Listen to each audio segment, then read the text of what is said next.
September 10, 1944.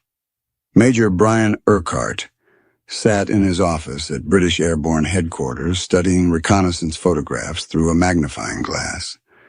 What he saw made his blood run cold. German panzer tanks, SS divisions, right where Montgomery planned to drop 35,000 paratroopers in 7 days. Urquhart had been analyzing intelligence reports for weeks. Every signal pointed to the same conclusion. The Germans were rebuilding their strength in the Netherlands, and they were concentrating armored divisions exactly where Operation Market Garden would land. He picked up the photographs and walked to Montgomery's headquarters. He had to warn them. The plan was suicide. Field Marshal Bernard Montgomery had spent August 1944 basking in glory. His forces had helped liberate Paris. The German army was in retreat across France. Victory seemed inevitable. Now Montgomery wanted to end the war by Christmas. His plan was audacious. Operation Market Garden would drop 3 divisions of paratroopers to seize bridges across the Netherlands. British armor would then race 62 miles north through a single road, cross the Rhine at Arnhem, and drive into Germany. The war would be over in weeks. It was the largest airborne operation in history. 35,000 paratroopers would drop from 1,500 aircraft.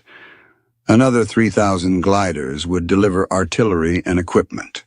Ground forces would link up with them in 48 hours. That was the plan. Major Brian Urquhart was 25 years old. He had been working intelligence for British Airborne Corps since before D-Day. His job was to identify threats to airborne operations. And in September 1944, he had identified a massive threat. Urquhart had studied ultra-intercepts of German communications. He had analyzed reconnaissance photos taken by RAF aircraft flying over the Netherlands. He had reviewed reports from Dutch resistance fighters on the ground. Every source told the same story. The 9th SS Panzer Division and the 10th SS Panzer Division were refitting near Arnhem. These were elite German units with tanks, artillery, and combat experience. They were exactly where the British 1st Airborne Division would land. Urquhart brought his evidence to Lieutenant General Frederick Boy Browning, commander of British Airborne Corps.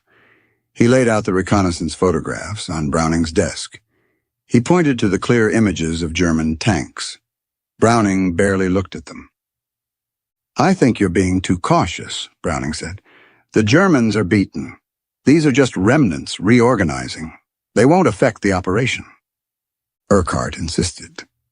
The photos showed operational tanks. The ultra-intercepts confirmed SS divisions. The Dutch resistance reported German armored movements. This wasn't speculation. This was hard evidence. When Urquhart's warnings reached Montgomery's headquarters, the response was even more dismissive. Montgomery had already committed to Market Garden. He had convinced Eisenhower to give him priority for supplies and air support. He wasn't going to change his plans because a junior intelligence officer was nervous.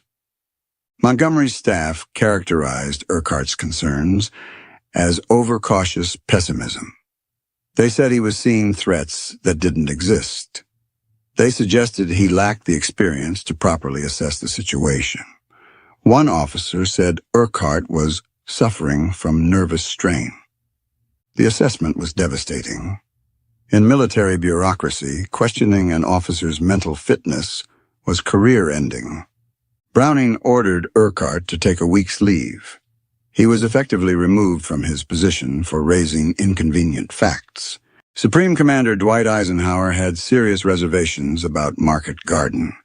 The plan violated basic military principles. It relied on a single road for supply. It depended on perfect timing. One delay would doom the entire operation. Eisenhower's staff opposed it. General Omar Bradley called it militarily unsound. Lieutenant General Louis Brereton, who commanded Allied airborne forces, thought the timetable was unrealistic. Air Marshal Arthur Tedder said the weather in September was too unpredictable. But Montgomery insisted. He argued that a bold stroke now could end the war months early. He said the Germans were demoralized and couldn't mount effective resistance. He claimed this was the opportunity of a lifetime. Eisenhower approved Market Garden for political reasons, not military ones. Montgomery had been complaining for weeks that American generals were getting too much glory. British newspapers were questioning why American forces were advancing while Montgomery's forces seemed stuck. Churchill was pressuring Eisenhower to give Montgomery a major operation. Eisenhower also hoped Market Garden would silence Montgomery's constant criticism of Allied strategy. If Montgomery succeeded, the war might end quickly. If he failed, Montgomery would have to stop claiming he could have done better. Either way, Eisenhower calculated it was worth trying. Market Garden relied on assumptions that were questionable from the start. First assumption, German forces in the Netherlands were weak and demoralized. Second assumption, paratroopers could hold bridges for 48 hours without heavy equipment. Third assumption, British armored columns could advance 62 miles on a single road in 2 days. Fourth assumption, September weather would permit air operations. Fifth assumption, Dutch resistance could provide accurate intelligence. Sixth assumption, German commanders wouldn't react quickly to the threat. Every single assumption was wrong. Intelligence officers knew some of these assumptions were wrong. Dutch resistance had reported German strength. Reconnaissance had photographed tanks. Weather forecasts predicted fog and rain. But Montgomery's staff had already committed to the operation. Contradictory evidence was dismissed as pessimism. On September 17, 1944, at 1 p.m., the largest airborne armada in history took off from British airfields. 1,534 transport aircraft and 478 gliders filled the sky. American 101st Airborne would drop at Eindhoven. American 82nd Airborne would take Nijmegen. British 1st Airborne would seize the bridge at Arnhem. The operation started well. Weather was clear. German anti-aircraft fire was light. Most paratroopers landed safely. Within hours, American forces had captured bridges at Eindhoven.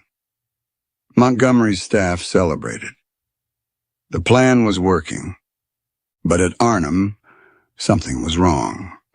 The drop zone was 7 miles from the bridge, not the usual distance of a few hundred yards. British paratroopers would have to march through hostile territory to reach their objective. And the Germans were reacting faster than expected. Field Marshal Walter Model was having lunch at his headquarters in the Netherlands when reports arrived of paratroopers landing. Model's headquarters was in Arnhem. He could see British paratroopers dropping from his window. He immediately grasped what was happening. Model called SS General Wilhelm Bittrich, commander of 2nd SS Panzer Corps. Bittrich commanded the 9th and 10th SS Panzer Divisions, the same units Brian Urquhart had warned about. These divisions had been refitting after escaping from France. They still had tanks, experienced crews, and functioning command structures. Bittrich understood instantly what the Allies were attempting. The paratroopers were trying to seize the bridge at Arnhem. If German forces could block the British from reaching the bridge and delay the armored column advancing from the south, the entire operation would collapse. He issued orders within minutes. British 30th Corps, commanded by Lieutenant General Brian Horrocks, started its advance at 2:30 p.m. on September 17th. The plan called for reaching Eindhoven by nightfall and linking up with American paratroopers. Then they would race north to Nijmegen and finally to Arnhem.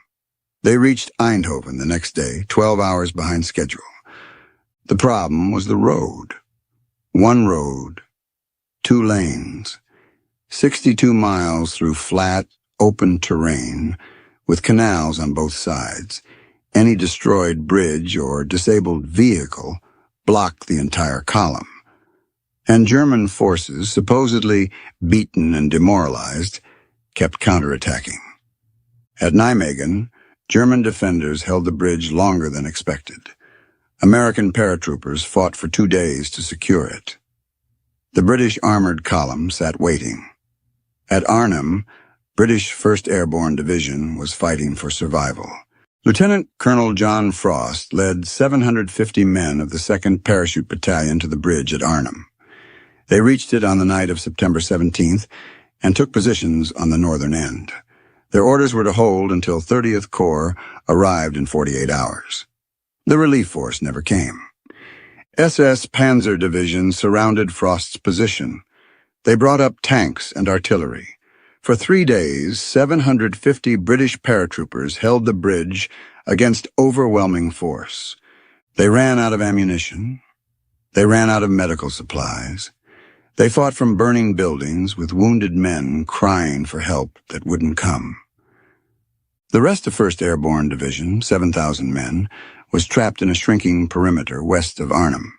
German tanks systematically destroyed their positions. British forces called for air support. Weather had turned bad. The aircraft couldn't fly. By September 21st, 4 days into the operation, Major General Roy Urquhart, commander of 1st Airborne Division, knew his men couldn't hold much longer. German forces had compressed his perimeter to 1 square mile. Casualties were over 50%. Ammunition was nearly exhausted. 30th Corps had reached the south bank of the Rhine at Arnhem, but couldn't cross. The bridge was held by German forces. Frost's men had been overrun after holding out for 3 days. The operation had failed. Now the question was whether anyone would survive. Montgomery refused to authorize withdrawal. He ordered attacks to continue. He insisted reinforcements were coming. British and Polish paratroopers dropped into the battle zone and were immediately shot to pieces by German anti-aircraft fire. On the night of September 25th, 8 days after Market Garden began, British forces evacuated across the Rhine. They used boats to ferry survivors from the north bank under cover of darkness. German artillery fired constantly. Many men drowned trying to swim across. Of the 10,000 British and Polish troops who fought at Arnhem, only 2,400 escaped. More than 1,400 were killed. Over 6,000 were captured. The 1st Airborne Division effectively ceased to exist as a fighting force. American casualties at Eindhoven and Nijmegen were significant but manageable. They had accomplished their objectives. It was Arnhem, Montgomery's primary target, that became a disaster. The bridge too far. Montgomery never accepted responsibility for Market Garden's failure. He blamed bad weather. He blamed radio failures that prevented communication. He blamed delays by 30th Corps. He claimed the operation was 90% successful because American paratroopers had captured bridges at Eindhoven and Nijmegen. This infuriated everyone who understood military operations. Market Garden's objective was to cross the Rhine at Arnhem and drive into Germany. That objective failed completely.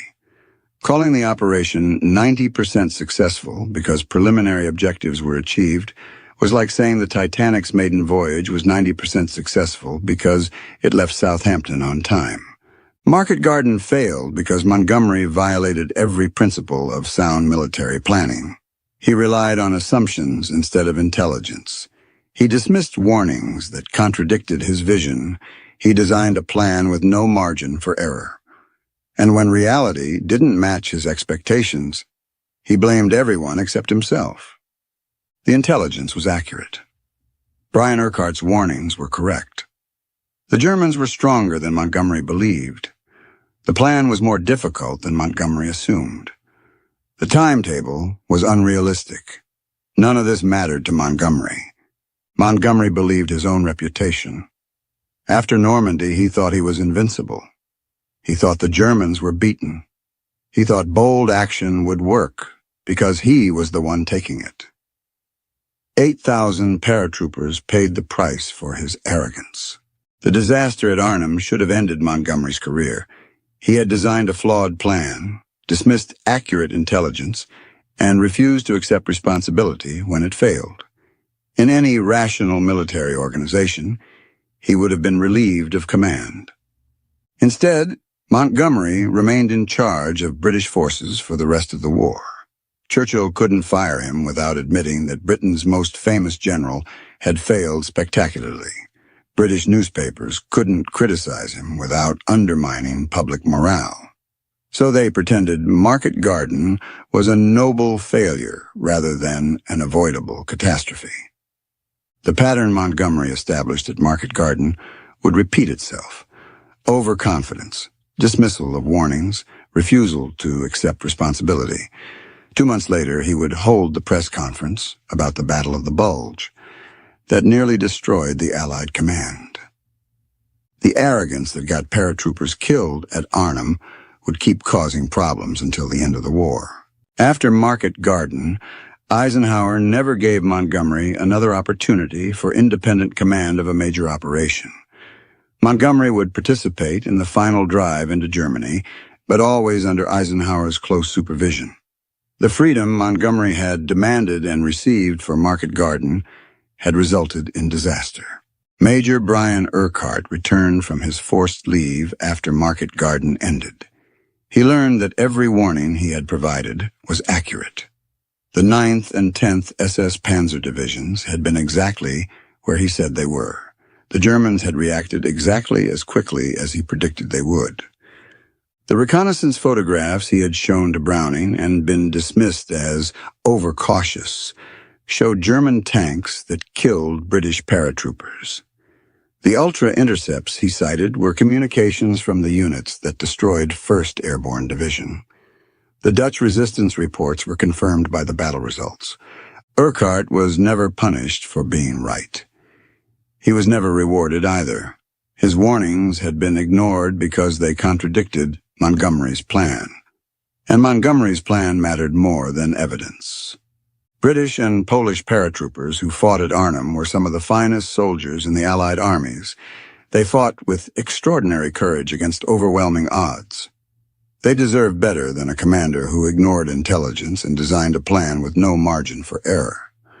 Montgomery got his grand operation. He got the supplies, the aircraft, and the glory he demanded. And when it failed, he got to keep his reputation while 8,000 paratroopers became casualties. That's the real lesson of Market Garden. Arrogance kills, and no amount of bravery by soldiers can overcome a fundamentally flawed plan created by a commander who won't listen to warnings.